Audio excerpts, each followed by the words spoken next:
Bonjour. Bon, pour finir le plat, ceci s'adresse évidemment aux profiteurs de morale qui profitent des gens soit naïfs, soit un peu, qui s'accrochent évidemment à des campagnes religieuses, des processions, des 14 jours pour une telle dame, la fête d'un Sacré-Cœur, quels que soient ces profiteurs, abuseurs de gens qui sont trop naïfs et en surplus, qui sont d'une gentillesse bien souvent exemplaire, se font abuser et royalement. Vous regarderez ces sanctuaires qui ont été payés à coups de milliards, et qui nous demandent encore de l'argent pour les améliorer. Alors, ces profiteurs d'occasion qui lisent un livre qui s'appelle tout simplement, supposément une Bible, que ce soit la Bible, le Coran ou etc., ou les psaumes de David ou quoi que ce soit, ce sont des histoires inventées. Nous n'étions pas là, évidemment, pour en apprendre davantage.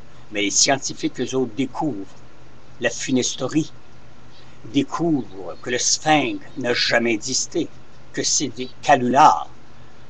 Alors, ces profiteurs d'occasion, qui abusent évidemment de ces gens, en faisant des processions, comme je viens de vous dire, laissez-moi vous dire que votre Dieu, quel qu'il soit, gardez-le donc chez vous. Priez-le donc chez vous. Parce que vous allez à contre-courant. Hein? Vous lisez votre supposée Bible qui vous dit « Attention, tu n'as pas le droit d'adorer. » Si tu n'avais pas le droit d'adorer le veau d'or dans le temps, pourquoi que tu te mets à genoux devant une statue qu'elle représente quel que soit, hein?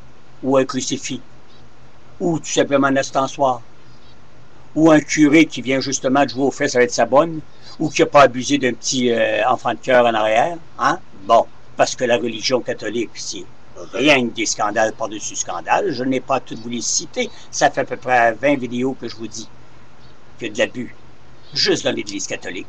Il y en a un petit peu dans les autres religions. Tu vois pas ça sur le bouddhisme, tu vois pas ça sur les témoins de Jéhovah. Les témoins de Jéhovah, vous les avez descendus, évidemment, parce que c'est vos gros compétiteurs. Mais eux autres, s'ils se promènent avec une Bible, puis, bon, leur propre Bible en plus, changée pour Jéhovah. Alors, je veux pas d'émigrer, quelle que soit la religion. Mais votre religion, gardez-la pour soi. Parlez-lui, si c'est lui en haut, parlez-lui le soir quand vous avez envie de lui parler. Parlez-lui comme si c'était un grand frère, comme si c'était votre père, comme si c'était votre mère. Mais, tabarnak! De là à faire des milles et des milles de partir de Saint-Zouin-Zouin ou de Saint-Zozo, puis venir ici dans la direction de Beaupré, ou Sainte-Anne, ou que vous voulez, il y en a même à Trois-Rivières, des sanctuaires, si je ne fais pas erreur.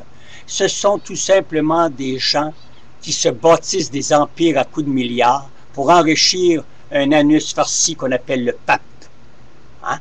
Alors, arrêtez donc, arrêtez donc.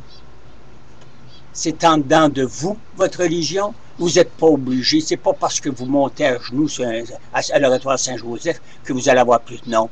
Parce que c'est pas eux autres qui vont vous remettre la jambe qui vous manque. C'est pas eux autres, talistes, qui vont vous remettre le bras qui vous manque. C'est pas eux autres qui vont vous donner la vue si vous l'avez perdu. Hein? On les voit là, toutes désister après le 25 là, ou le 26 juillet là, après une certaine fête. Ils retournent chez eux. Pensez-vous qu'il y a un chèque de 1000 $ qui les attend? Pensez-vous qu'il y a une jambe artificielle qui les attend? Pensez-vous qu'ils ont un bras qui a repoussé? Tabarnak, arrêtez, arrêtez, arrêtez. Mais si c'est ça, de s'attacher à quelque chose pour avoir la foi, bien dans le cul, j'aime autant m'accrocher, moi, à ma propre religion à moi, mais la faire chez moi, dans l'intimité. Pas aller m'exhiber, hein, comme on faisait dans l'ancien temps, pour savoir si la bonne femme avait un chapeau neuf. Hein, pour Pâques, on mettait un beau petit chapeau neuf. Hey, Madame Tourtempion a mis son chapeau! C'était juste pour aller mémérer et faire du placoting à cette notion sur le perron de l'église. Puis le curé, ben lui, obligeait les mères à faire des enfants, même si au risque et péril de perdre la vie. Ah, c'était ça. Fait que moi, vous dire honnêtement, pour une personne qui a un bac en théologie, je dois savoir en esti c'est quoi la farce puis la cerise sur Sunday. Alors, je vous en prie, revenez à vous un peu, là, puis, hein, passez-y 2 minutes avant. Votre foi est à l'intérieur de vous, et comme j'ai déjà dit, votre volonté aussi. Alors, in nomine Patri Filii Spiritus Sancti, Amen. Que Dieu vous bénisse tous, si vous voulez. Mais moi, que Dieu me charisse, je m'en calisse. Salut!